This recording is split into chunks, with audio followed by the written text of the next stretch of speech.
Hey guys, I'm CinnamonToastKen, and welcome back to the fantastic story of love at first sight.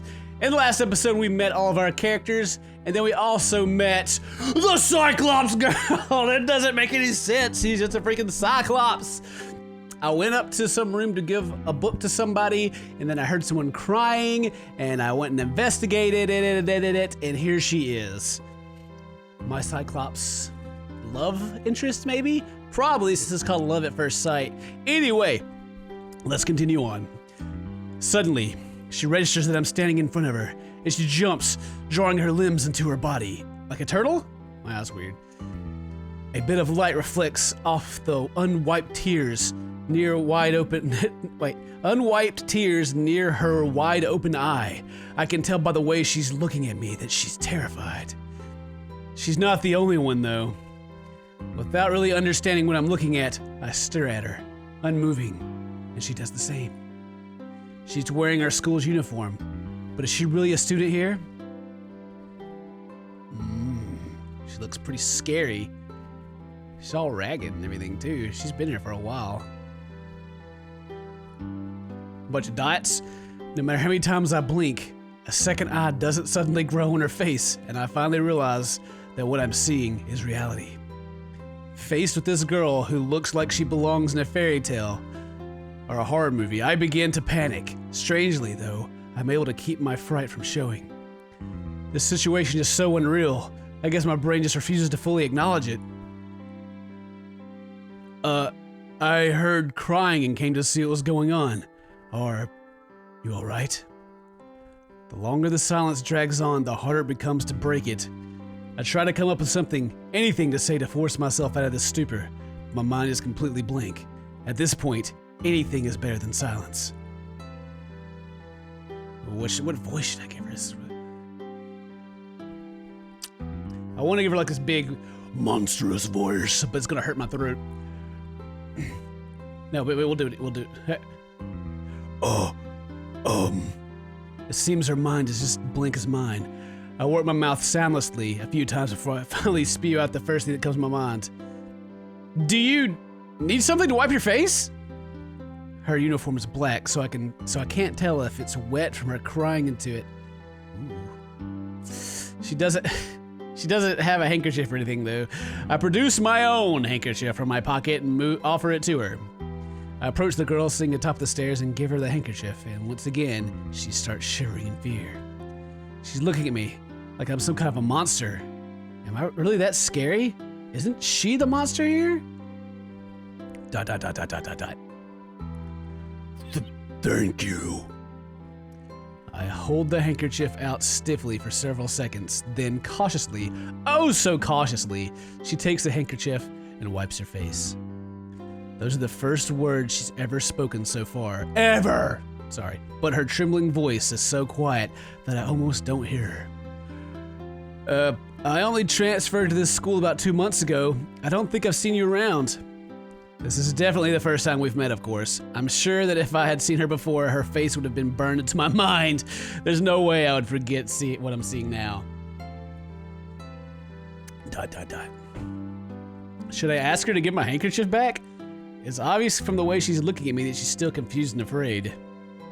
We're not going to get anywhere at this rate. We must be in a different class since I haven't seen you around before. What grade in class are you in? I'm in class 2 too. Class 1-2. She actually gave me a proper response this time. She really is a student here. I guess not a monster or something. Suddenly it hits me that I've been sharing the same school and heck, the same world with this person all the time. Oh, don't be racist about it, guy. Come on. Oh, 1 year lower then. Yeah. Conversation grinds to a halt. I can't think of anything else to say. Actually, that's not true. I have a mountain of things I want to ask her. But all of it has to do with her appearance, and I'm hesitant to bring that up. Maybe that's the famous people that the guy was telling us about in the last episode, but he didn't actually really tell us. You know? Time passes as I hurriedly try to think of something to say to fill the silence. What can I say? My mind is totally blank. Every heartbeat seems louder than the last, and the panic I thought had subsided welled up inside my mind again. I don't think I can keep this up. Right, I have to get going. The girl looks she wants to say more, but without another word, I turn and flee down the stairs. I head to the shoe rack, change my shoes, and start rushing home. I walk on for a few more seconds after clearing the campus gates. I was thinking about him jumping the gates. He just cleared the gates. He just went past them. Then I pause for a moment to take a deep breath. I'm still going to imagine that he jumped the gates. How about that? Jeez. It seems the girl didn't really follow me or even call after me. She's probably still sitting on top of the steps in that desolate stairway. A cool wind is blowing as I walk home, and I gradually regain my composure. My heart is still racing, though. I think I'm going to feel uneasy about what just happened for a long time. I was really surprised. Maybe I still don't fully understand what I saw. I'll have to think about it some more. Was it fear? Was I afraid of her? No. There's nothing scary about some girl, even if she is. ... Honestly, I can't shake the thought that she might be some kind of monster. But she must be a human high school student, right? I was definitely scared of my wits at first, but I think if she wanted to hurt me, she would have done it. In fact, she's beyond harmless. She's as timid as a mouse. But if that's the case, why do I still feel uneasy? Is my mind just unable to accept that she has only one eye? So racist.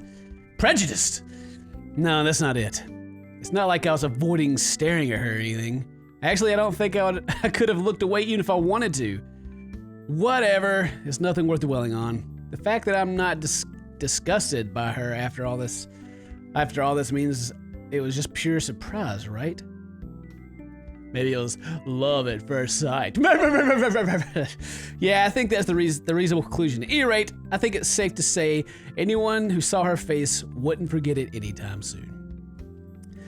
As I'm thinking this over, I finally arrive at the familiar entryway to my house.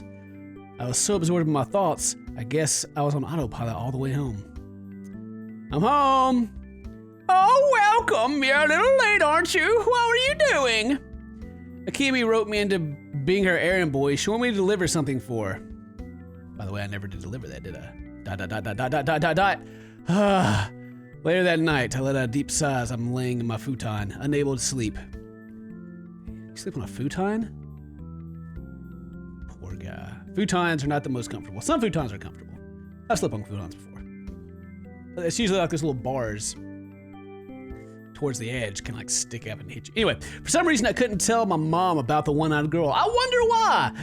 It wasn't like it was some traumatic event or anything. I almost feel guilty. At any rate, I can't stop thinking about her face. I know that if I don't fall asleep soon, I'm going to have to rush to school tomorrow. I try to forget about everything that happened today, but I just can't keep my eyes closed. She looked like she wanted to say something back there, but I panicked and ran away. I kind of regret not staying now. I rolled over in my futon several times, but eventually, I come to a decision. Not came, he come. I'm going to try and find that girl again. I feel like I should at least learn her name. Fantastic. Fantastic. Did it click? Oh, it turned gray. First day. Ah! Ah, monster! Ah! It's moving! Ah! Ah! Oh, sorry. I didn't mean to make you cry. Oh. Have an eye for me. So that's the first chapter. We did it. The next day. I try to clear my head as I'm walking to school, but I can't stop thinking about that girl. Should I leave class during the break to go look for her? It's going to be difficult to leave without a good excuse, though. Maybe when school's over, I'll go where I met her yesterday and say I just happened by.